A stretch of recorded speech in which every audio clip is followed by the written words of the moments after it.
Hello, students. Good morning to all of you. I'm Shraddha Singhdev from the Learning IQ.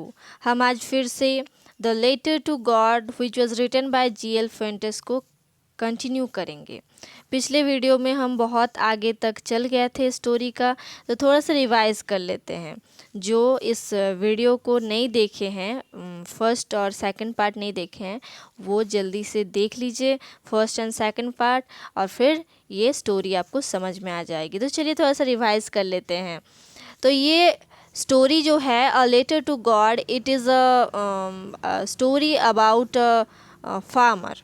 एक farmer के बारे में है जिसका नाम है लेंचो, और जो ऐसा एक घर में रहता है जहाँ की आसपास में कुछ नहीं है। वैली के बीचों बीच एक, नहीं, वैली के ऊपर थोड़ा सा ऊंचा जगह में वो रहता है, और उसके नीचे उसका कॉर्नफील्ड है, जिसके घर से कॉर्नफील्ड, रिवर, जो कुछ भी है, फॉरेस्ट, सब कुछ बहुत ही अच्छे से दिखता है। मतलब इससे हम पता लगा सकते हैं कि उसका घर थोड़ा सा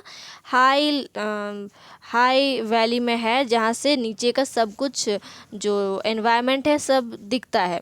तो ये जो लेंचो है ये बहुत ही हार्ड वर्कर है, जो कॉर्नफील्ड में कॉर्न का खेती किया था। और अचानक से क्या होता है, अचानक से हेल स्टॉर्म हो जाता है। हेल स्टॉर्म मतलब जो पीसेस ऑफ आइस, जो बारिश के साथ फ्रोज़न आइस गिरते रहते हैं, फ्रोज़न लाइक फ्रोज़न आपका पर्ल, फ्रोज़न पर्ल के जैसे बहुत सारा आइस के टुकड़े जब गिरते हैं तो फसल बर्बाद हो जाता है। तो इसके साथ भी कुछ ऐसा ही हुआ था। अचानक से हेलस्टोन आ गया, और इसका जितना खेती किया हुआ था, जितना सुंदर सुंदर फूल खिला हुआ था कॉर्नफील्ड में, वो कॉर्नफील्ड बहुत ही गंदे तरीके से बर्बाद हो गया। और इसका अभी आगे क्या होता है, यहीं तक हम लोग पढ़े थे कि कैसे उसका खेती बर्बाद हो जाता है, और कैसे उसका इतना अच्छा सुंदर सा सपना, जो डे ड्रीम वो देख रहा था, वो अचानक से टूट जाता है। एक क्या बोलते हैं, काली रात की तरह तरह उसका चेंजेस हो जाता है। एक डे ड्रीम से एक जो night dream, night dream means जो डरावना हॉरर ड्रीम है, उसके तरफ वो खींचा चला जाता है। तो चलिए आगे का स्टोरी हम देख लेते हैं। But in the hearts of all who lived in that solitary house in the middle of the valley, there was a single hope, hail from God. तो ये जो घर में सॉलिटरी मतलब अलोन हाउस, वहाँ पे हम पहले ही जान गए हैं कि पहले हम पढ़ चुके हैं कि उस वैली में आस पास तक कोई सा भी घर नहीं है। इन लोगों का घर जो था, लेंचो का घर, अकेला एक ऐसा घर है जो वैली के बीच में है। और वहाँ पे क्या है, उसके पास और कुछ हेल्प भी कोई हेल्प करने वाला भी नहीं है, कोई हेल्प करने वाला भी नहीं है। तो इसमें यहाँ यहाँ इन लोगों का पहले ही हम फेथ देख चुके हैं। गॉड के लिए जितना भी फेथ है, उसकी जो वाइफ है, उसकी वाइफ बोलती है पहले कि हाँ, अगर होगा बारिश, अगर होगा तो भगवान की कृपा से ही होगा, अगर भगवान चाहेंगे तो ही होगा। तो हम पहले ही देख चुके हैं कि इनका जो विश्वास है, जो फेथ है भगवान के लिए, वो बहुत ही ज़्यादा स्ट्रॉन्ग है। तो अभी उसका जो होप है, उस फैमिली का जो होप है, बस गॉड है। God is my only hope, God is the only hope from they for them. तो उन लोगों के लिए भगवान छोड़ के अभी कोई भी नहीं है हेल्प करने वाला, और वो होप के लिए भगवान की तरफ ही देखेंगे। नॉर्मली बात है, उन लोगों के आसपास जब कोई रहता नहीं है तो भगवान के ऊपर ही अभी होप रखेंगे ना, और किसके ऊपर रखेंगे। ना कोई फ्रेंड्स है, ना कोई आपका रिलेटिव्स है, ना कोई नेबर है, तो कौन इन लोगों का हेल्प करेगा। और जबकि इनका कोई है ही नहीं। जैसे हम जैसे स्टोरी पढ़े उससे पता नहीं चल रहा है कि उनका कोई जाने माने या कोई रिलेटिव्स रहते भी हैं वहाँ पे। वो अकेले रहते हैं उस सॉलिटरी हाउस में। सब जो भी मेंबर्स हैं, जितने भी मेंबर्स हैं, सबका बस अभी होप भगवान पे है, भगवान के ऊपर होप छोड़ दिए हैं। तो यहाँ पे क्या बोला गया, हेल्प फ्रॉम गॉड। अभी भगवान से हेल्प लेना पड़ेगा। होप तो वही है, आशा तो वही है, और दूसरा कोई रास्ता हमें दिखाई नहीं दे रही है। Don't be so upset even though this seems like a total loss, remember no one dies of hunger.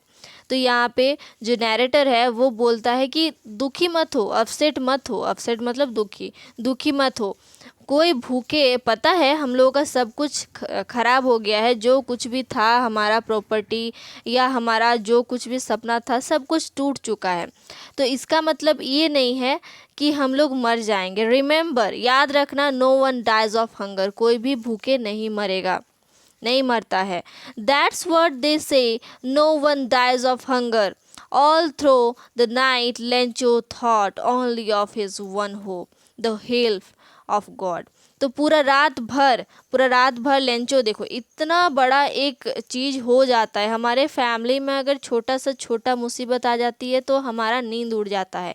यहाँ पे तो लेंचो का पूरा जो साल भर का कमाई था, जो भी उसका हार्ड वर्क था, सब एकदम पानी में एकदम ख़राब हो गया। वर्षा में उस फ्रोज़न आइस की वजह से सब बर्बाद हो गया। इतना जो एक साल से वो मेहनत किया था सब बर्बाद हो गया। तो क्या हम समझ सकते हैं उसके अंदर क्या चल रहा है, वो किस किस मुसीबत से गुजर रहा है उसकी फैमिली। तो यहाँ पे all through the night Lencho thought only of his one hope, उसके एक होप के बारे में वो सोचता गया पूरा रात भर। द हेल्प ऑफ गॉड, भगवान का सहायता, भगवान का सहायता के बिना उसका कुछ नहीं हो सकता है। Whose eyes as he had been instructed see everything even what is deep in one's conscience. Conscience means यहाँ पे an inner sense of right and wrong, एक हमारा जो इनर सेंस होता है, सेंस ऑफ ह्यूमर जिसे हम बोलते हैं, जिसे हम जान सकते हैं कि ये राइट है और ये रॉन्ग है, क्या सही है, क्या करना सही है, क्या गलत है। तो यहाँ पे बोला गया है, जो नैरेटर है वो बोला है कि भगवान जिसके आँखों से हम जानते हैं, अगर भगवान चाहे कि मैं ये करूं तो मैं यही करूंगा, इस टाइप का मतलब भगवान इंस्ट्रक्शन देते रहते हैं हम सबको, वो बिना देखे भी सबको देख सकते हैं। सी एवरीथिंग, वो हर चीज़ देख सकते हैं। Even what is deep in one's conscience, उनके किसी के अगर इनर में जाके भी देखना हो, हम मान लीजिए एक इंसान से मिल रहे हैं, ठीक है, सपोज़ आप अपने फ्रेंड से मिले या कोई न्यू फ्रेंड बनाए, तो आप क्या जान सकिएगा कि उसका मन के अंदर उसका इनर सेंस क्या है, वो किस चीज़ को सही समझता है या समझती है या किस चीज़ को गलत समझती है, आप ये नहीं जान पाओगे। लेकिन हमारा विश्वास ये है कि भगवान ये जान सकते हैं, भगवान को ये पता रहता है कौन कैसा इंसान है। तो लेंचो भी इसीलिए यहाँ पे बोला है कि उसे सब कुछ पता है, वो तो परमात्मा है, भगवान है, उसे सब पता है किसके इनर में क्या है, कौन सा सही है कौन सा गलत है। जिनके आँखों से हम सबको इंस्ट्रक्शन मिलती है, वो भगवान से ही मुझे सहायता लेना पड़ेगा, मेरा और कोई रास्ता है नहीं। Lencho was an ox of a man, ox of a man मतलब बता रहे हैं, working like an animal in the fields but still he knew how to write. तो लेंचो जो है वो एक ऑक्स की तरह है। क्या ये यहाँ पे एनिमल बोला गया उसको? नो, ऑक्स मतलब जो हार्ड वर्कर होता है, लेंचो बहुत ज़्यादा हार्ड वर्कर है। लेंचो का बात नहीं है, जितना भी हम फार्मर देखते हैं, फार्मर बहुत ज़्यादा हार्ड वर्कर होते हैं, इतना हार्ड वर्क करके वो फसल उगाते हैं जिस फसल की वजह से हम सब जिंदा रहते हैं, पूरा जो वर्ल्ड है पूरा वर्ल्ड चल रहा है उन लोगों की वजह से, फार्मर की वजह से। तो यहाँ पे भी जो लेंचो नाम का जो फार्मर है बहुत ज़्यादा हार्ड वर्कर है, बहुत ज़्यादा मेहनती है, बहुत ज़्यादा मेहनत करता है वो। वर्किंग लाइक एन एनिमल, जो एनिमल की तरह काम करता है इन द फील्ड्स, उसके फील्ड्स में, उसके खेती में। But still he knew how to write, वो काम जरूर करता है लेकिन वो भूल नहीं गया है कि उसे कैसे लिखना है। वो पढ़ा लिखा है, इसका मतलब क्या है, वो पढ़ा लिखा है, अनएजुकेटेड नहीं है, इलिटरेट नहीं है, वो लिटरेट है, एजुकेटेड है, एजुकेटेड फार्मर है, उसे लिखना भी आता है। तो अभी क्या लिखेगा वो? डोंट बी सो अपसेट, ये तो हम पढ़ चुके हैं कि खुद को कैसे वो तसल्ली दे रहा है। उसके बाद यहाँ पे बोला गया है कि वो एक यहाँ पे भगवान के ऊपर बहुत ज़्यादा उसका भरोसा है, लेकिन फिर भी वो जो काम कर रहा है, जो काम करता है एक एनिमल की तरह, उसके साथ साथ उसे लेटर लिखना भी आता है, उसे लिखना भी आता है। The following Sunday at the daybreak he began to write a letter which he himself would carry to town and place in the mail. It was nothing less than a letter to God. तो उसने क्या किया? The following Sunday रविवार को उसने day break लेके, मतलब दिन का एक टाइम निकाल के, ही began to write a letter, वो लेटर लिखता है। क्या करता है वो एक लेटर लिखता है और खुद टाउन में जाता है। खुद क्या करने टाउन में जाता है? क्योंकि उसका जो घर है, जहाँ पे उसका घर है, वहाँ पे तो नॉर्मली कोई पोस्ट ऑफिस होगा नहीं, तो उसे टाउन जाना पड़ेगा। तो वो टाउन जा रहा है, क्या लेके? अपना लिखा हुआ खत लेके, चिट्ठी लेके वो जा रहा है। तो ये कुछ भी नहीं है, लेकिन एक ऐसा चिट्ठी है जो भगवान के लिए है, जो भगवान को दिया जाएगा। तो हम जैसे ही जानते हैं कि उसका और होप कुछ भी बचा हुआ नहीं है, बस भगवान ही भगवान है, भगवान के ऊपर ही उसका लास्ट भरोसा है। और इसीलिए वो क्या करता है? वो एक लेटर लिखता है भगवान को और खुद ही जाता है देने के लिए। वो किसी के, जैसे कि हम जानते हैं उसके बहुत सारे बेटे भी हैं, बच्चे भी हैं, बड़े बड़े बच्चे भी हैं, तो वो उन लोगों को भेज सकता था, लेकिन नहीं, वो खुद गया। इससे हमें क्या पता चलता है? वो एक लॉयल इंसान है। उसका जो प्रेयर है वो बहुत ही लॉयल है। उसका भगवान के तरफ, भगवान पर जो भरोसा है वो बहुत ही प्योर है। तो वो खुद जाता है वो लेटर लेके गॉड के पास। तो ये क्या करेगा? ये लेटर क्या भगवान के पास लेके जाके भगवान को देगा या टाउन जाएगा? क्या करेगा ये देखते हैं। God he wrote, if you don't help me, my family and I will go hungry this year. I need 100 pesos in order to sow my field again and to live until the crop comes because the hailstorm. तो यहाँ पे क्या बोला है? Letter में क्या लिखा हुआ है वो यहाँ पे बताया गया है। गॉड, ऊपर में टू द गॉड लिखा हुआ है, ठीक है। गॉड लिख के वो क्या लिखा है? He wrote, if you don't help me, अगर आप मुझे सहायता नहीं करोगे, आप मुझे मदद नहीं करोगे, तो मेरा परिवार जो है इस साल भूखे रहेगा और इसके लिए बस आप जिम्मेदार हो। I need 100 pesos in order to sow my field again. तो फिर से मेरा फील्ड को, मेरा खेती को फिर से उसी तरीके से बनाने के लिए, करने के लिए, फिर से फसल उगाने के लिए मुझे कितना पैसा चाहिए? 100 pesos चाहिए। तो यहाँ पे हम देख सकते हैं कि वो कितना ज़्यादा लॉयल है, कितना ज़्यादा लॉयल है, ऑनेस्ट है, क्योंकि वो पैसा मांग सकता था उसका परिवार को चलाने के लिए, लेकिन वो पैसा क्या चीज़ के लिए मांग रहा है? वो पैसा इसलिए मांग रहा है कि ताकि फिर से वो फसल उगा सके, वो मेहनत कर सके और मेहनत करके अपना परिवार का पेट भर सके। तो कितना ज़्यादा हार्ड वर्कर और जेंटलमैन है।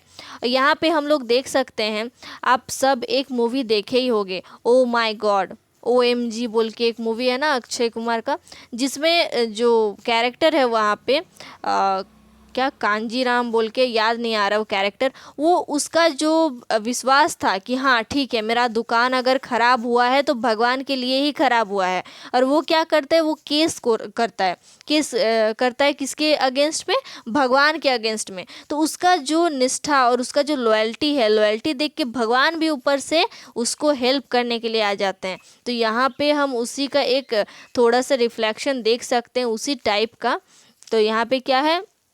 यहाँ पे ये लेटर लिख रहा है भगवान को कि भगवान आप मुझे अगर हेल्प नहीं करोगे तो मेरा परिवार इस साल भूखे रहेगा। और इस साफ साफ वो लिख रहा है, कोई एकदम ये नहीं कि मेरा फिर से बारिश हो जाए ऐसा वैसा। 100 pesos मुझे चाहिए, जिसकी वजह से मेरा खेती बर्बाद हो गया है।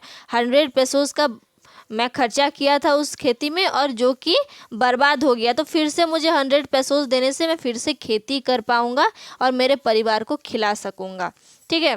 तो बस यही लिखता है अपने लेटर में।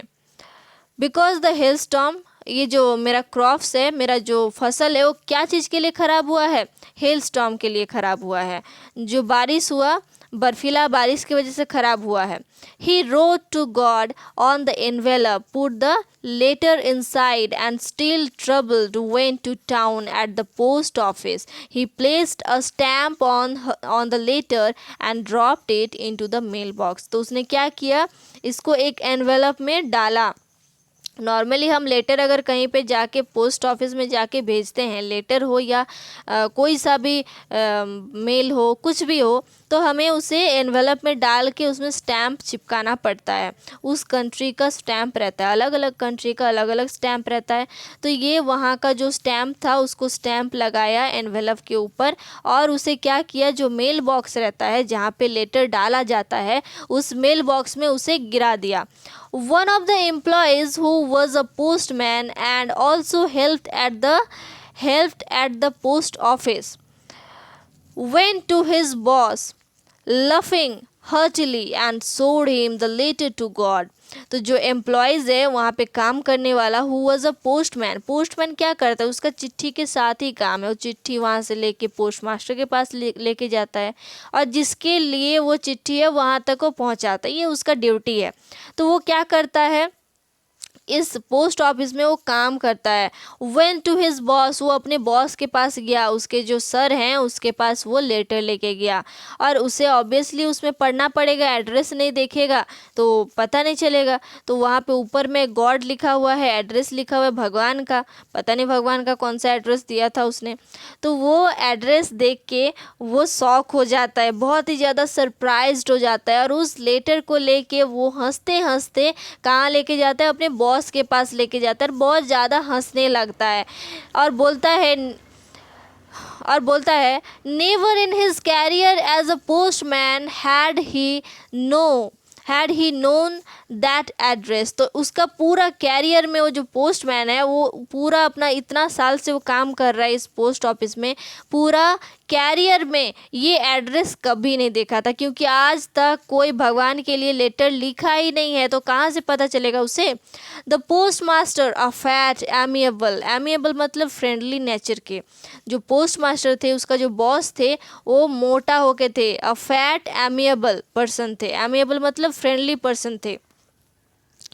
तो यहाँ पे वो क्या कर रहे हैं, amiable fellow also broke out laughing, but almost immediately he turned serious and tapping the letter on his desk commented, "What faith I wish I had, the faith of the man who wrote this letter, starting off a correspondence with God. तो जो amiable person था, जो friendly nature के जो post master थे, postman का जो boss था, वो बहुत ही मोटा सा गोलू मोलू सा होके था, और बहुत ही फ्रेंडली नेचर के थे। फ्रेंडली मतलब जो बहुत ही अच्छे से सबके साथ अच्छे से बिहेव करते हैं। वो बॉस है, फिर भी अपने एम्प्लॉय के साथ हंसता खेलता नज़र आता है, या सबको हेल्प करता है, तो ऑब्वियसली हम उसको फ्रेंडली नेचर के ही बोलेंगे। ऑल्सो ब्रोक आउट लफिंग, तो हंस हंस के एकदम गिर पड़ा, ये देखे कि कोई भगवान को भी लेटर लिख सकता है। बट ऑलमोस्ट इमीडिएटली, और उसी साथ हंसने के बाद फटाक से सीरियस मूड में आ गया, टर्न सीरियस, जल्दी जल्दी वो सीरियस हो गया। मतलब एक तो देखा जब खुद को कंट्रोल नहीं कर सका, बहुत हंसा, उसके बाद अचानक से इमीडिएटली ही टर्न सीरियस मोड में आ गया, एकदम सीरियस हो गया कि नहीं क्या है ये। And tapping the later on his desk, और उसको अपने डेस्क में रख के कमेंटेड, व्हाट फेथ, और बोलने लगा कि क्या विश्वास है, क्या भरोसा है। आई विश, मैं विश करता हूँ, मैं चाहता हूँ काश मेरा भी ऐसा कुछ फेथ होता। Had the faith of the man who wrote this letter, जो इस लेटर को लिखा है उस इंसान के जैसे काश मेरा भी भरोसा होता भगवान पे। और ये सोच के वो क्या करता है, क्या करेगा देखो, starting of a correspondence with God, और वो बोलने लगता है, तारीफ करने लगता है कि भगवान के साथ इसका जो भरोसा है कितना मजबूत है। वो ये नहीं जानता है कि भगवान को कभी मिल ही नहीं सकता है, लेकिन फिर भी उसने लेटर लिखा है, उसका जो फेथ है वो प्योर है, वो लॉयल है। So in order not to shake the writer's faith in God, the postmaster came up with an idea, answer the letter. तो उसने क्या किया, पोस्टमास्टर ने क्या किया, एक आइडिया सूझा उसको, मतलब एक सोच आया उसके दिमाग में कि ये जो इंसान का, जो राइटर है, जो ये लेटर को लिखा है, उसका फेथ को, उसका भरोसा टूटना नहीं चाहिए और इसके लिए मुझे कुछ करना पड़ेगा। तो इसके लिए वो सोचने लगा। Came up with an idea, answer the letter. तो उसके दिमाग में क्या आइडिया आया कि चलो इसका लेटर का आंसर दे देते हैं। अगर लेटर का आंसर हम नहीं देंगे तो उसका जो भरोसा है भगवान के ऊपर वो टूट जाएगा, जो कि मैं नहीं चाहता हूँ। तो क्या करते हैं, इस लेटर को हम लोग पढ़ते हैं, खोलते हैं इस लेटर को, क्योंकि वो लेटर तो पढ़ने वाला कोई इंसान है ही नहीं, भगवान के पास तो लेटर जा नहीं सकता है। तो वो सोचता है कि मैं ही पढ़ लेता हूँ। तो वो क्या करता है, उस लेटर को खोलता है और but when he opened it, it was evident that to answer it he needed something more than goodwill। तो ये जब भी ये लेटर खोलता है तो किसी के अच्छाइयों के लिए, मतलब किसी का आप विश करोगे कि नहीं उसका अच्छा हो जाए, इससे ज़्यादा ये एक प्रूफ है। It was evident that to answer it he needed something more than goodwill, ink and paper। बस ये पेपर और इंक नहीं है, ये जो लेटर था, हर लेटर क्या होता है, पेपर में लिखा हुआ होता है और इंक से लिखा हुआ होता है। वो सोच रहा था कि शायद कोई भगवान को कुछ पढ़ने के लिए लिखा होगा या उसको थैंक यू बोलने के लिए लिखा होगा, कुछ भी हो सकता है। लेकिन ये ऐसा कुछ नॉर्मल लेटर नहीं था जिसमें बस गुड विल रहे कि आप कैसे हो। चिट्ठी हम किसको लिखते हैं, हमारे जो डियर वन होते हैं या फैमिली फ्रेंड्स होते हैं या कोई फ्रेंड्स होते हैं, तो उन लोगों को, रिलेटिव्स को हम लेटर लिखते हैं। लेटर्स में क्या लिखते हैं, लेटर्स में हम लिखते हैं आप कैसे हैं, मैं अच्छी हूँ, आप आइए, आपका लेटर मिलके मुझे बहुत खुशी हुई, ये सब लिखते हैं हम लोग लेटर में नॉर्मली। लेकिन ये जो लेटर था, ये सब लेटर से बहुत ही अलग था। तो चलिए देखते हैं इस लेटर में क्या लिखा हुआ है। He needed something more than goodwill, ink and paper, but he stuck to his resolution. He asked for money from his employees. He himself gave part of his salary, and several friends of his were obliged to give something for an act of charity। तो यहाँ पे letter में क्या लिखा हुआ है ये हम पहले से ही जानते हैं। ये लेटर में ये लिखा था लेंचो ने कि मेरा फसल ख़राब हो गया है आपके वजह से और आप मुझे इसका भरपाई कीजिए। इसका भरपाई करने के लिए आपको कितना पैसा देना पड़ेगा, 100 पैसोस देना पड़ेगा। 100 पैसोस मांगा है। तो जैसे ही इस पोस्ट मास्टर को ये पता चला तो वो सब चीज़ को समझा और इमोशनली वो क्या किया, अपना सैलरी से कुछ पैसा दिया, एम्प्लॉयज़ को बोला कि ऐसे कुछ दान पुण्य करना है, चैरिटी मतलब दान, ठीक है। तो चैरिटी के हिसाब से वो सबसे थोड़ा थोड़ा पैसा लिया, अपना सैलरी से भी वो दिया, ठीक है। It was impossible for him to together the 100 pesos, so he was able to send the farmer only a little more than half. तो ये बहुत ही ज़्यादा इम्पॉसिबल था। ये जो स्टोरी हम पढ़ रहे हैं, ये स्टोरी जिस समय का है उस समय पैसा का महत्व बहुत ज़्यादा है और यहाँ पे उसका जो सैलरी है उसका सैलरी भी 100 पैसों से कम है।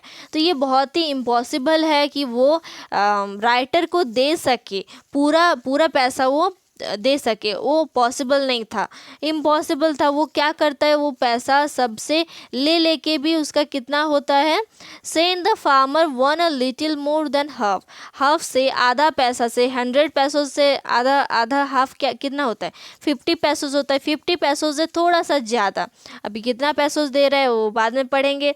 तो उससे थोड़ा सा ज़्यादा पैसा वो इकट्ठा कर पाता है उसको देने के लिए, राइटर को देने के लिए। He put the money in an envelope addressed to Lencho and with it a letter containing only a single word as a signature God। तो जितना भी पैसा होता है 70 पैसोस होता है ना, 70 पैसोस को वो एनवेलप में डाल के उसमें लेंचो का एड्रेस लिख देता है। लेंचो का एड्रेस लिख के वो वहाँ पे बस एक सिग्नेचर कर देता है, कुछ लेटर नहीं लिखता है, बस पैसा डाल देता है और सिग्नेचर में गॉड लिख देता है। यहाँ पे ये गॉड क्यों लिखा, गॉड यहाँ पे वो तो अपना नाम भी लिख सकता था, उसमें लेंचो भी खुश हो जाता शायद कि कोई मेरा मदद करने वाला है। लेकिन यहाँ पे वो सिग्नेचर ऑफ गॉड क्यों डाला? क्योंकि वो नहीं चाहता था कि जो लेंचो का भरोसा है वो भरोसा टूट जाए। भले भगवान डायरेक्टली ना आए, लेकिन भगवान किसी के जरिया तो पैसा भेज सकते हैं ना। जैसे कि ये सब इसका जितना भी एम्प्लॉयज़ है, सब थोड़ा थोड़ा अपना सैलरी से पैसा लेके उसको दिए दिए ना, उस फार्मर को हेल्प किए चैरिटी के नाम पे। तो ये क्या है? उनके अंदर जो ह्यूमैनिटी है, वो ह्यूमैनिटी भगवान ही दिए हैं, और उसके वजह से वो लोग इसका हेल्प करने का कोशिश कर रहे हैं। तो चलिए आज के लिए इतना ही, नेक्स्ट वीडियो में देखेंगे आगे की story. Thank you for watching my video. Please like my video, subscribe our channel, and please comment. Thank you.